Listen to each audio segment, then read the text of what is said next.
Pineapple bụ gịnị n'asụsụ Igbo? Ife nracha na. Yobe mumu. Kedu Igbo bụ anyị na-akpọ? Gịnị bụ congratulations n'asụsụ Igbo? Congratulations. Congratulations n'asụsụ Igbo. Na.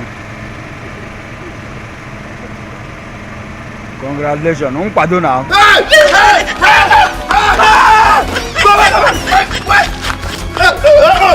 Nkwado. Hey! Onye Igbo. Congratulations. Ị ga-eji ọtụtụ okwu wee nweta congratulations. Iji mmadụ congratulations, ị nwere ike abịa n'asụsụ Igbo esi ya tụlụ ugo. Ịghọta. Ụfọdụ ga-asị gị na-ekene, mana ịkpọọ ya ekene, ọtụtụ ife bụ ekene. O nwere ike onye sepụla na-ekene chi ya ekene ka ọ bụ. Mbịa n'ụtụtụ sị gị ụtụtụ ọma ekene ka ọ bụ. Ịkpọọ ya ekene, ekene gịnị ka ọ bụzi? Mana isi onye atụlụ ugo ịkọwa gị ihe niile. Kedu ajụ nke izi m jụrụ? Pineapple n'asụsụ Igbo bụ ife ndị be kpọ nkwụ mba ya bụ pineapple n'asụsụ Igbo.